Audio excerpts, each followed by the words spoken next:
ایک دور دراز کے گاؤں میں لوگ ایک خوفناک ڈریگن کی کہانیوں سے خوفزدہ تھے جو ہمدردی کے پہاڑ پر رہتا تھا۔ گاؤں والے ڈریگن کو خطرناک سمجھتے تھے اور پہاڑ کے قریب جانے سے بھی کتراتے تھے۔ ان کے خیال میں ڈریگن کسی بھی وقت گاؤں کو نقصان پہنچا سکتا تھا۔ گاؤں میں تیمور نامی ایک بہادر لڑکا رہتا تھا جو دوسروں سے مختلف سوچتا تھا۔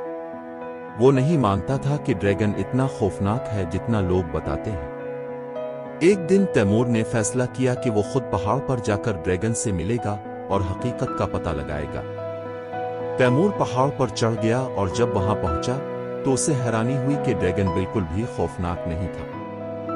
ڈریگن نے تیمور سے بات کی اور بتایا کہ وہ کسی کو نقصان پہنچانے کا ارادہ نہیں رکھتا، بلکہ وہ گاؤں والوں سے دور رہتا ہے کیونکہ وہ اس سے ڈرتے ہیں۔ تیمور نے ڈریگن سے دوستی کر لی اور واپس گاؤں آ گیا۔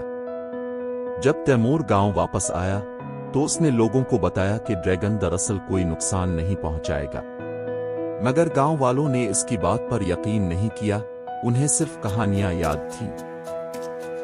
کچھ دن بعد گاؤں میں ایک خوفناک طوفان آیا جس نے سب کو پریشان کر دیا۔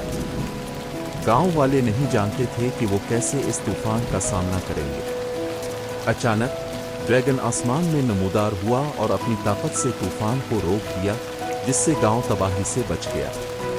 اس دن کے بعد گاؤں والوں کا ڈریگن کے بارے میں نظریہ مکمل طور پر بدل گیا۔ انہوں نے سمجھا کہ ڈریگن خطرناک نہیں بلکہ ان کا محافظ ہے۔